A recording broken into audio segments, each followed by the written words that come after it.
ನಮಸ್ಕಾರ, good morning. Speed ನ್ಯೂಸ್ಗೆ ಸ್ವಾಗತ. ನಾನು ಚಂದ್ರಕಲಾ ನೂತನ್ ಗೌಡ. ಎಸ್, ರಾಜ್ಯ ರಾಜಕಾರಣದಲ್ಲಿ ಅಂದ್ರೆ ರಾಜ್ಯ ಕೈಪಾಳ್ಯದಲ್ಲಿ ಈಗ ಅತಿ ದೊಡ್ಡ ಸಂಚಲನ ಮೂಡ್ತಾ ಇದೆ. ಸಿಎಂ ಕುರ್ಚಿ ಕದನಕ್ಕೆ ಬ್ರೇಕ್ ಬಿದ್ದು ಮುಹೂರ್ತ ಫಿಕ್ಸ್ ಆಗುತ್ತಾ? ಸಿಎಂ ಕುರ್ಚಿ ಕದನ ಬ್ರೇಕ್ಗೆ ಮುಹೂರ್ತ ಅಂತೂ ಫಿಕ್ಸ್ ಆಗೇ ಬಿಡ್ತಾ ಅನ್ನುವಂತಹ ಪ್ರಶ್ನೆ ಉದ್ಭವ ಆಗ್ತಾ ಇದೆ. ಹಾಗಾದ್ರೆ ಏನಾಗ್ತಾ ಇದೆ ಕೈಪಾಳ್ಯದಲ್ಲಿ? ಎನಿ ಚೇಂಜಸ್ ಅಂದ್ರೆ ಅಫ್ಕೋರ್ಸ್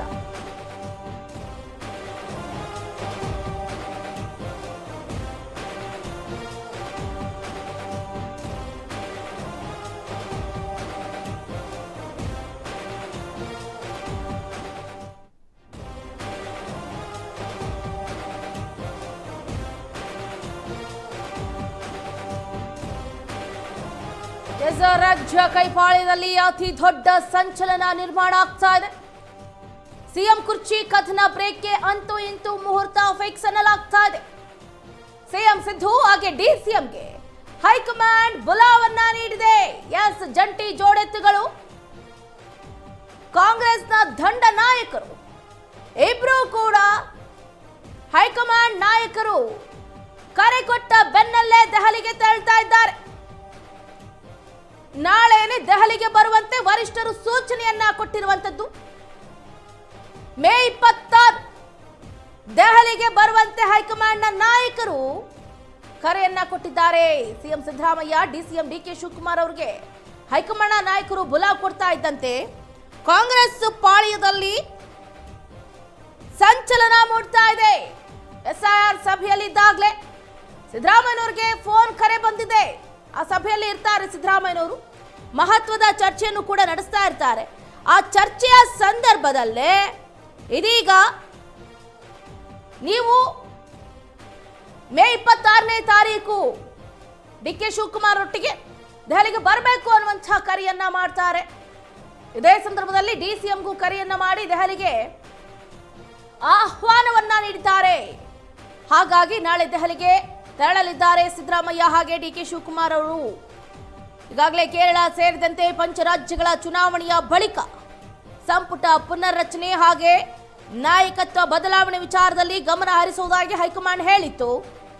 ಈಗ ಸಿಎಂ ಹಾಗೆ ಡಿಸಿಎಂಗೆ ದೆಹಲಿಗೆ ಬರಲೇಬೇಕು ಅಂತ ಸೂಚನೆಯನ್ನ ನೀಡಲಾಗಿರುವುದು ರಾಜ್ಯ ರಾಜಕಾರಣದಲ್ಲಿ ಮುಖ್ಯವಾಗಿ ಕಾಂಗ್ರೆಸ್ನಲ್ಲಿ ಸಂಚಲನವನ್ನ ಮೂಡಿಸಿದೆ.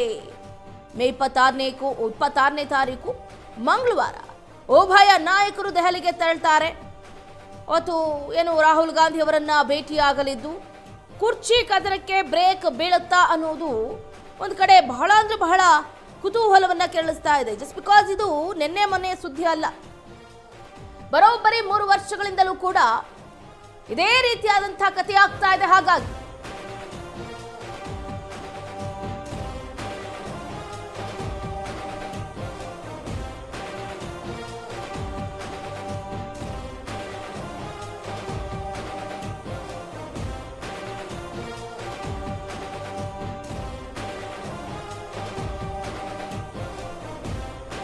ರಾಜ್ಯ ಕಾಂಗ್ರೆಸ್ನಲ್ಲಿ ಮೇ ಕ್ರಾಂತಿ ಫಿಕ್ಸ್. ನಾಳೆ ಡಿಸಿಎಂ ಡಿಕೆಶಿ ಶುಭ ಮಂಗಳವಾರ ಆಗುತ್ತಾ ಡಿಕೆ ಶಿವಕುಮಾರ್ ಅವರಿಗೆ? ಕರ್ನಾಟಕದಲ್ಲಿ ಸಿಎಂ ಬದಲಾವಣೆ ಬಹುತೇಕ ಫಿಕ್ಸ್ ಎನ್ನಲಾಗ್ತಾ ಇದೆ. ನಾಳೆ ದೆಹಲಿಗೆ ಬರುವಂತೆ ಸಿದ್ದರಾಮಯ್ಯನವರಿಗೆ ಬುಲಾವನ್ನ ನೀಡಿದ್ದಾರೆ. ನಾಳೆ ಸಿಎಂ ಕುರ್ಚಿಯಿಂದ ಸಿದ್ದರಾಮಯ್ಯ ಔಟ್ ಆಗ್ತಾರಾ? ಸರ್ಕಾರಕ್ಕೆ 3 ವರ್ಷ ಕಂಪ್ಲೀಟ್ ಆಯ್ತು. ಸಿಎಂ ಬದಲಾವಣೆ ಚರ್ಚೆ ಕೂಡ ಸ್ಫೋಟಗೊಳ್ತು. ಕುರ್ಚಿ ಫೈಟ್ನಿಂದ ರಾಜ್ಯದಲ್ಲಿ ಕಾಂಗ್ರೆಸ್ಗೆ ಡ್ಯಾಮೇಜ್ ಉಂಟಾಗುತ್ತಾ? ಅಧಿಕಾರ ಹಂಚಿಕೆ ಮಾತುಕತೆಗೆ ಬದ್ಧವಾಗಿದೆ ಹೈಕಮಾಂಡ್. ಸಿಎಂ ಸಿದ್ದು ಕೆಳಗಿಳಿಸಿ ಡಿಕೆಶಿ ಪಟ್ಟ ಕೊಡುವ ಸಾಧ್ಯತೆ ಹೆಚ್ಚಿದೆ ಎನ್ನಲಾಗ್ತಾ ಇದೆ. ನೋಡಿ, 136 ವಿಧಾನಸಭಾ ಕ್ಷೇತ್ರದಲ್ಲಿ ತಮ್ಮದೇ ಆದಂತ ಅಸ್ತಿತ್ವವನ್ನ ಒಂದು ಚಾಪನ್ನ ಮೂಡಿಸುವುದರಲ್ಲಿ ಡಿಸಿಎಂ ಡಿಕೆ ಶಿವಕುಮಾರ್ ಅವರು ಬಹಳ ದೊಡ್ಡ ಮಟ್ಟದ ಪ್ರಯತ್ನವನ್ನ ಪಟ್ಟಿದ್ದಾರೆ. 2023ರ ಚುನಾವಣೆಯಲ್ಲಿ ಕಣ್ಣಿಗೆಣ್ಣೆ ಬಿಟ್ಟುಕೊಂಡು ಹಗಲು ರಾತ್ರಿ ಎನ್ನದೇ ರಾಜ್ಯಗಳ ಸುತ್ತಾಟ, ಜಿಲ್ಲೆಗಳ ಪ್ರವಾಸ ಸೇರಿದಂತೆ ಕ್ಷೇತ್ರಗಳಲ್ಲಿ ಅಭಿವೃದ್ಧಿ ಕೆಲಸಗಳತ್ತ ಗಮನ ಹರಿಸುವಂತೆ ಶಾಸಕರಿಗೆ, ಸಚಿವರಿಗೆ ಸೇರಿದಂತೆ ಎಲ್ರಿಗೂ ಕೂಡ ಒಂದು ಕಡೆ ಒಂದು ಹುಮ್ಮಸ್ಸಿನ ಮಾತುಕತೆಯನ್ನು ಕೂಡ ಆಡುವುದರ ಮುಖಾಂತರ ಕಾಂಗ್ರೆಸ್ ಪಾಳೆಯ ಇವತ್ತು ಈ ಸ್ಥಾನದಲ್ಲಿ ಕೂತಿದೆ ಅಂತಂದ್ರೆ DCM DK ಶಿವಕುಮಾರ್ ಅವ್ರಿಗೆ ಪ್ರಮುಖ ಕಾರಣರಾಗ್ತಾರೆ. ಅಷ್ಟೇ ಅಲ್ಲದೆ 5 ಗ್ಯಾರಂಟಿಗಳು ನೋಡಿ, ಅನ್ನಭಾಗ್ಯ, ಗೃಹ ಜ್ಯೋತಿ, ಗೃಹಲಕ್ಷ್ಮಿ, ಯುವ ನಿಧಿ ಸೇರಿದಂತೆ ಶಕ್ತಿ ಯೋಜನೆ ಇವತ್ತು ಜಗಜ್ಜಾಹೀರಾಗ್ತಾ ಇದೆ, ಅಥವಾ ಕರ್ನಾಟಕದಲ್ಲಿ ಈ 5 ಗ್ಯಾರಂಟಿಗಳು ಪಸರಿಸ್ತಾ ಇದೆ ಅಂತಂದ್ರೆ ಅದಕ್ಕೆ ಮುಖ್ಯ ಕಾರಣ DCM DK ಶಿವಕುಮಾರ್ ಹಾಗೆ CM ಸಿದ್ದರಾಮಯ್ಯ. ಸೊ ಹಾಗಾಗಿ DCM DK ಶಿವಕುಮಾರ್ ಅವರ ಬೆಂಬಲಿಗರು, ಕಾರ್ಯಕರ್ತರು ಸೇರಿದಂತೆ ಸಾಕಷ್ಟು ಜನರು ಏನಿದ್ದಾರೆ ಅವರ ಕುಟುಂಬಸ್ಥರು ಕೂಡ ಈಗಾಗಲೇ ಒಂದು ಪಟ್ಟಿ ಹಿಡಿದಿದ್ದಾರೆ. DK ಶಿವಕುಮಾರ್ ಅವ್ರಿಗೆ ಏನು ಕಡಿಮೆ ಆಗಿದೆ? ಅವರು ಪಕ್ಷಕ್ಕಾಗಿ ದುಡಿದಂಥವರು, ಪಕ್ಷದಲ್ಲೇ ಇದ್ದು ಬೇರೆ ಪಕ್ಷದಿಂದ ಅವರಿಗೆ ಮುಖ್ಯಮಂತ್ರಿ ಸ್ಥಾನವನ್ನು ಕೊಡ್ತೀವಿ ಅಂದ್ರು, ಆಹ್ವಾನ ಬಂದರೂ ಕೂಡ ಈ ಡಸಂಟ್ ಕೇರ್. ಬಟ್ ಯಾಕೆ ಅವ್ರನ್ನ ಈ ಕಾಂಗ್ರೆಸ್ ಪಾಳ್ಯದಲ್ಲೇ ತುಳಿಯುವಂತಹ ಕೆಲಸ ಆಗ್ತಾ ಇದೆ ಅಂತ ಪ್ರಶ್ನೆಯನ್ನ ಮಾಡ್ತಾ ಇದ್ದಾರೆ. ಇದ್ರ ಬಗ್ಗೆ ಹೆಚ್ಚಿನ ಡೀಟೇಲ್ಸ್ ಅನ್ನ ಕೊಡ್ತಾ ಹೋಗ್ತಾರೆ ನಮ್ಮ ಪೊಲಿಟಿಕಲ್ ರಿಪೋರ್ಟರ್ ಜೋಯಲ್ ಐಗೋಡ್ ಫೋನ್ ಸಂಪರ್ಕದಿಂದ ಜಾಯ್ನ್ ಆಗ್ತಿದ್ದಾರೆ. ಜೋಯಲ್, ಗಮನಿಸ್ತಾ ಇದ್ದೀವಿ ನಾಳೆ ಶುಭ ಮಂಗಳವಾರ ಆಗುತ್ತಾ DCM DK ಶಿವಕುಮಾರ್ ಅವ್ರಿಗೆ ಅಂತ. ಯಾಕಂತಂದ್ರೆ ಸತತ 3 ವರ್ಷಗಳಿಂದಲೂ ಕೂಡ ಪಾಪ DCM DK ಶಿವಕುಮಾರ್ ಅವರು ಇವತ್ತು ನನಗೆ ಮುಖ್ಯಮಂತ್ರಿ ಸ್ಥಾನ ಸಿಗುತ್ತೆ, ನಾಳೆ ಮುಖ್ಯಮಂತ್ರಿ ಸ್ಥಾನ ಸಿಗುತ್ತೆ ಅಂತ ಪಾಪ ಒಂಥರ ಹಗಲುಗನಸು ಕಾಣ್ತಾ ಇದ್ದಾರೆ. ನಾಳೆ ಏನಾಗಬಹುದು, ಏನ್ ಚರ್ಚೆ ಆಗಬಹುದು? ಸಂಪುಟ ಪುನರ್ರಚನೆ ಬಗ್ಗೆನಾ ಅಥವಾ CM ಕುರ್ಚಿ ಬಗ್ಗೆ ಏನಾದರೂ ಚರ್ಚೆ ಆಗಬಹುದಾ? ಹೆಚ್ಚಿನ ಡೀಟೇಲ್ಸ್ ಏನಿದೆ ಅಂತ. ಚಂದ್ರಕಲಾ, ಏನು ಕಾಂಗ್ರೆಸ್ ಸರ್ಕಾರದಲ್ಲಿ ಅದರಲ್ಲೂ ಕೂಡ ಈ ಒಂದು ಕುರ್ಚಿ ಫೈಟ್ ಏನಿದೆ ಇದು ಬಹಳಷ್ಟು ದಿನಗಳಿಂದ ಸದ್ದು ಮಾಡ್ತಾ ಇರುವಂತಹ ವಿಚಾರ. ಆದ್ರೆ ಇದಕ್ಕೆ ಒಂದು ಅಂತಿಮವಾದಂತಹ ತೆರೆ ಅನ್ನುವಂಥದ್ದು ಇನ್ನೂ ಕೂಡ ಬಿದ್ದಿಲ್ಲ. ಆದ್ರೂ ಕೂಡ ಯಾವ ರೀತಿಯಾಗಿ ಅಂತಂದ್ರೆ DK ಶಿವಕುಮಾರ್ ಅವರು ತಮ್ಮ ಪ್ರಯತ್ನವನ್ನ ಏನು ಈ ಒಂದು CM ಕುರ್ಚಿಗಾಗಿ ಮುಂದುವರಿಸಿರುವಂತದ್ದು ಕಾಣ್ತಾನೆ ಇದೀವಿ. ಯಾಕೆ ಅಂತಂದ್ರೆ DK ಶಿವಕುಮಾರ್ ಅವರಿಗೆ ಈ ಒಂದು CM ಕುರ್ಚಿ ಪಡಿಲೇಬೇಕು ಅನ್ನುವಂತ ಹಠ ಅವರಲ್ಲಿದೆ. ಅದಕ್ಕಾಗಿ ಅವರು ಪಟ್ಟು ಬಿಡ್ತಾ ಇಲ್ಲ, ನನಗೆ CM ಸ್ಥಾನ ಬೇಕೇ ಬೇಕು ಅನ್ನುವಂತೆ ಎಲ್ಲ ರೀತಿಯಲ್ಲೂ ಕೂಡ ಹೈಕಮಾಂಡ್ ಬಳಿ ಒತ್ತಾಯವನ್ನ ಮಾಡ್ತಾ ಇರುವಂತದ್ದು, ಆ ಬಗ್ಗೆ ಒತ್ತಡವನ್ನ ಹೇರ್ತಾ ಇರುವಂತದ್ದು. ಹೀಗಾಗಿ ಹೈಕಮಾಂಡ್ಗೂ ಕೂಡ ಎಲ್ಲೊಂದ್ ಕಡೆ ಸಂದಿಗ್ಧದ ಪರಿಸ್ಥಿತಿಯಲ್ಲಿ ಸಿಲುಕಿಕೊಂಡಂತಾಗಿದೆ. ಇಲ್ಲಿ ಒಂದು ಕಡೆ ಏನು CM ಸಿದ್ದರಾಮಯ್ಯನವರು ಈಗಾಗಲೇ 3 ವರ್ಷವನ್ನ ಪೂರೈಸಿದ್ದಾರೆ. ಇದು ಸರಿಯಾದ ಸಮಯವೂ ಕೂಡ ಹೌದು. 3 ವರ್ಷ ಆಗಿದೆ. ಕಳೆದ ಬಾರಿ ಏನು 2013ರಲ್ಲಿ ಸರ್ಕಾರ ಅಸ್ತಿತ್ವಕ್ಕೆ ಬಂದಾಗ 5 ವರ್ಷನೂ ಕೂಡ CM ಸಿದ್ದರಾಮಯ್ಯನವರೇ CM ಆಗಿ ತಮ್ಮ ಪೂರ್ಣಾವಧಿಯನ್ನ ಮುಗಿಸಿದ್ರು. ಹೀಗಾಗಿ ಈಗ 3 ವರ್ಷ ಆಗಿದೆ. ಏನು ಈ ಹಿಂದೆ ಕೇಳಿ ಬರ್ತಾ ಇದ್ದಂತ 2.5 ವರ್ಷಗಳ ಏನು ಅಧಿಕಾರ ಸೂತ್ರದ ಒಂದು ಏನ್ ಮಾತುಕತೆ ಏನಿತ್ತಲ್ಲ, ಅದು ಕೂಡ ಎಲ್ಲೋ ಒಂದ್ ಕಡೆ ಅದು ಕೂಡ ಅಂದ್ರೆ ಚರ್ಚೆಯಲ್ಲಿರುವಂತ ವಿಚಾರ. ಆದ್ರೆ ಅದು ಕೂಡ ಎಲ್ಲೂ ಹೈಕಮಾಂಡ್ ಆಗ್ಲಿ, CM ಸಿದ್ದರಾಮಯ್ಯನವರಾಗ್ಲಿ, DCM DK ಶಿವಕುಮಾರ್ ಆಗ್ಲಿ ಎಲ್ಲೂ ಕೂಡ ಏನು ಬಹಿರಂಗವಾಗಿ ಹೇಳಿಕೆಯನ್ನ ನೀಡಿಲ್ಲ. ಪರೋಕ್ಷವಾಗಿ DK ಶಿವಕುಮಾರ್ ಆ ಬಗ್ಗೆ ಮಾತನಾಡಿದ್ರು. ಹಾಗೇನೆ ತಮ್ಮ ಪ್ರಯತ್ನವೂ ಕೂಡ ಅದೇ ರೀತಿಯಾಗಿ ಮುಂದುವರಿಸಿರುವಂತದ್ದು. ಅಂದ್ರೆ ತನಗೆ ಕೊಟ್ಟ ಮಾತನ್ನ ಉಳಿಸ್ಕೊಳ್ಳಿ ಅನ್ನುವಂತ ರೀತಿಯಲ್ಲಿ ಏನು ಹೈಕಮಾಂಡ್ ಮೇಲೆ ಒತ್ತಡವನ್ನ ಹೇರ್ತಾ ಇರೋದು ಎಲ್ಲ ಒಂದ್ ಕಡೆ ವಿಚಾರ. ಆದ್ರೆ ಇದೀಗ ನಾಳೆನೆ ದೆಹಲಿಗೆ ಬರುವಂತೆ ಇದೀಗ ಹೈಕಮಾಂಡ್ ಇಬ್ರಿಗೂ ಕೂಡ ಕರೆಯನ್ನ ನೀಡಿರುವಂತದ್ದು CM ಸಿದ್ದರಾಮಯ್ಯನವರಿಗೆ ಹಾಗೇನೆ DCM DK ಶಿವಕುಮಾರ್ ಅವರಿಗೆ. ಇದು ಎಲ್ಲೋ ಒಂದ್ ಕಡೆ ಏನಾದ್ರೂ ನಾಳೆ ಅಧಿಕಾರ ಬದಲಾವಣೆಯ ಒಂದು ಸಾಧ್ಯತೆ ಇದೆಯಾ ಅನ್ನುವಂತ ಪ್ರಶ್ನೆ ಹುಟ್ಟು ಹಾಕಿದೆ. ಆದ್ರೂ ಕೂಡ ಎಚ್ಚರಿ ಪಡ್ಬೇಕಾಗಿಲ್ಲ. ಯಾಕೆಂದ್ರೆ DK ಶಿವಕುಮಾರ್ ಅವರು ಪಕ್ಷಕ್ಕಾಗಿ ಆಪರಿಯಾದಂತ ಒಂದು ಶ್ರಮವನ್ನ ಹಾಕಿರುವಂತದ್ದು.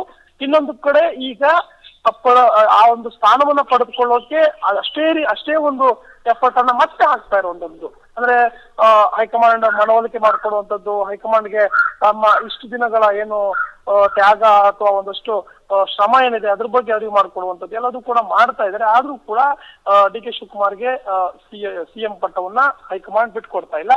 ಆದ್ರೆ ಇದೀಗ ಇನ್ನೊಂದು ಸಾಧ್ಯತೆ ಕೂಡ ಇರುವಂತದ್ದು. ಈ ಬಿಟ್ಟುಕೊಡುವಂತ ಸಾಧ್ಯತೆಯನ್ನ ಬಿಟ್ರೆ ಇನ್ನೊಂದು ಏನು ಕ್ಯಾಬಿನೆಟ್ ರಿಶಫಲ್ ವಿಚಾರ, ನಾನು ಸದ್ಯದಲ್ಲೇ ದೆಹಲಿಗೆ ಹೋಗ್ತಾ ಇದ್ದೇನೆ, ಹೈಕಮಾಂಡ್ ಕರೆದಾಗ ಹೋಗ್ತೀನಿ ಅಂತ CM ಸಿದ್ದರಾಮಯ್ಯನವರು ತಿಳಿಸಿದ್ರು. ಹೀಗಾಗಿ ಸಚಿವ ಸಂಪುಟ ಪುನರ್ರಚನೆ ವಿಚಾರಕ್ಕೂ ಕೂಡ ಕರೆದಿರ್ಬೋದು. ಆದ್ರೆ ಇಬ್ಬರು ನಾಯಕರನ್ನ ಕರೆದಿರೋದು ನೋಡಿದ್ರೆ ಒಂದು ಕಡೆ ಅಧಿಕಾರ ಹಂಚಿಕೆಯ ಅಂದ್ರೆ ಏನು ಮಾತುಕತೆ ಏನ್ ಚರ್ಚೆಲಿದೆ ಅದೇ ಏನಾದ್ರು ಫೈನಲ್ ಆಗ್ಬಹುದಾ ಅನ್ನುವಂತೆ. ಹೀಗಾಗಿ ಮಂಗಳವಾರ ಏನು DK ಶಿವಕುಮಾರ್ ಅವರಿಗೆ ಶುಭ ಮಂಗಳವಾರ ಆದ್ರೂ ಆಶ್ಚರ್ಯ ಪಡಬೇಕಾಗಿಲ್ಲ.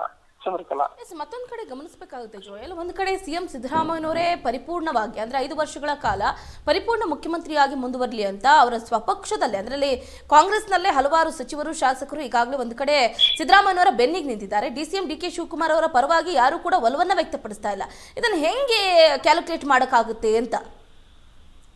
ಖಂಡಿತವಾಗ್ಲು ಏನು ಈಗ ಕೇಳಿರುವಂತ ಪ್ರಶ್ನೆ ಏನಿದೆ ಅದೇ ರೀತಿಯಾಗಿನೇ ಈಗ ಅಧಿಕಾರ ಹಂಚಿಕೆ ವಿಚಾರ ನಡೀತಾ ಇರುವಂತದ್ದು. ಆದರೆ ಇಲ್ಲಿ ಡಿ ಕೆ ಶಿವಕುಮಾರ್ ಪರವಾಗಿ ಯಾರು ಇಲ್ಲ ಅನ್ನುವಂತಿಲ್ಲ.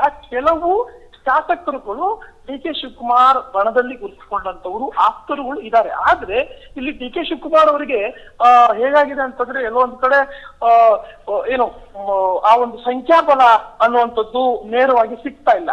ಇಲ್ಲಿ ನಾವು ಗಮನಿಸಬೇಕು, ಯಾವುದೇ ಸರ್ಕಾರ ಇರ್ಲಿ, ಯಾರೇ ಸಿಎಂ ಇರ್ಲಿ, ಯಾರೇ DCM ಇರ್ಲಿ, ಅಥವಾ ಇನ್ನೊಂದು ಸಿಎಂ ಹೊರತುಪಡಿಸಿದಂತ ಯಾವುದೇ ಒಂದು ಉನ್ನತ ಹುದ್ದೆಯಲ್ಲಿ ಇರ್ಲಿ, ಅಲ್ಲಿ ಏನಾಗುತ್ತೆ ಅಂತಂದ್ರೆ ಅಧಿಕಾರವನ್ನ ಪಡೆದುಕೊಳ್ಬೇಕು ಅಂತಂದ್ರೆ ತಮ್ಮ ಸ್ವಲಾಭಕ್ಕಾಗಿ ಇನ್ನೊಂದು ರೀತಿಯ ರಾಜಕಾರಣವನ್ನ ಮಾಡ್ಬೇಕಾಗುತ್ತೆ, ಅದೇ ರಾಜಕೀಯ. ಹೀಗಾಗಿ ಒಂದು ವೇಳೆ ಡಿ ಕೆ ಶಿವಕುಮಾರ್ ಅವರಿಗೆ ಆ ಸಂಖ್ಯಾಬಲ ಇದ್ದಿದ್ದೇ ಆದ್ರೆ ನಿಜಕ್ಕೂ ಕೂಡ ಡಿ ಕೆ ಶಿವಕುಮಾರ್ ಈ ರೀತಿಯಾದಂತಹ ಒತ್ತಡವನ್ನ ಹೇರುವಂತ ಕೆಲಸ ಮಾಡ್ತಿರ್ಲಿಲ್ಲ.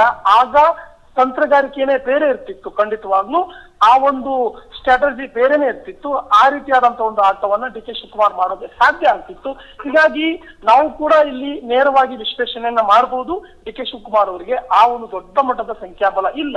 ಆದ್ರೆ ಸರ್ಕಾರ ತಮ್ಮದು, ಅವ್ರದ್ದು ಕೂಡ ಸಾಕಷ್ಟು ಶ್ರಮ ಇದೆ ಈ ಬಾರಿಯ ಸರ್ಕಾರ, ಕಾಂಗ್ರೆಸ್ ಸರ್ಕಾರ ರಚನೆ ಆಗೋದಕ್ಕೆ. ಹೀಗಾಗಿ ಆ ಸಂಖ್ಯಾಬಲ, ದೊಡ್ಡ ಸಂಖ್ಯಾಬಲ ಬರೋದಕ್ಕೆ ಡಿ ಕೆ ಶಿವಕುಮಾರ್ ಅವರು ಕಾರಣ ಅನ್ನುವಂಥದ್ದು ಅಧ್ಯಕ್ಷರಾಗಿ ಎಲ್ಲರಿಗೂ ಕೂಡ ಗೊತ್ತಿರುವಂತ ವಿಚಾರ. ಆದ್ರೂ ಕೂಡ ಈಗ ಡಿ ಕೆ ಶಿವಕುಮಾರ್ ಪರವಾಗಿ ಇರುವಂತ ಶಾಸಕರ ಬಲವನ್ನ ನೋಡಿದ್ರೆ ಆ ಪರಿಯಾದಂತ ಬಲ ಇಲ್ಲ. ಹೀಗಾಗಿ ಇಲ್ಲಿ ಏನು ಸಿಎಂ ಸಿದ್ದರಾಮಯ್ಯನವರಿಗೆ ಮುನ್ನಡೆ ಆಗಿರುವಂತದ್ದು. ಇನ್ನೊಂದು ಸ್ಪಷ್ಟವಾದಂತ ವಿಚಾರ ಹಾಗೇನೆ ಏನು ಅಂತಂದ್ರೆ ಅದು ಸಿದ್ದರಾಮಯ್ಯನವರಿಗೆ ಇಲ್ಲಿ ಸಂಖ್ಯಾಬಲದ ಜೊತೆಯಲ್ಲಿ ಇನ್ನೊಂದು ನೈತಿಕ ಬೆಂಬಲ ಕೂಡ ಇದೆ. ಯಾಕೆಂತಂದ್ರೆ ಸಿದ್ದರಾಮಯ್ಯನವರು ಮುಂದುವರೆದ್ರೆ ಕಾಂಗ್ರೆಸ್ ಸರ್ಕಾರಕ್ಕೆ, ಕಾಂಗ್ರೆಸ್ ಪಕ್ಷಕ್ಕೆ ವರದಾನ ಆಗುತ್ತೆ. ಹಾಗೇನೆ ಏಕಾಏಕಿ ಅವರನ್ನು ಇಳಿಸಿದ್ರೆ ಪಕ್ಷಕ್ಕೆ ಡ್ಯಾಮೇಜ್ ಆಗುತ್ತೆ ಅನ್ನುವಂಥದ್ದು ಎಲ್ಲರಿಗೂ ತಿಳಿದಿರುವಂತ ವಿಚಾರ. ಹೀಗಾಗಿ ಆಗೋ ಈಗ 2 ವರ್ಷ ನಾವು ಕಳೆದು ಬಿಟ್ರೆ ಒಳ್ಳೆ ರೀತಿಯಲ್ಲಿ ಸರ್ಕಾರ ಮುಗಿದ ಹಾಗೆ ಆಗುತ್ತೆ. In case D K Shivakumar ಅವರಿಗೆ ಅಧಿಕಾರ ಹಸ್ತಾಂತರ ಆಗಿದ್ರೆ ಪಕ್ಷದಲ್ಲಿ ದೊಡ್ಡ ಮಟ್ಟದ ಒಂದಷ್ಟು ಆಕ್ರೋಶಗಳು ಹೇಳುತ್ತೆ.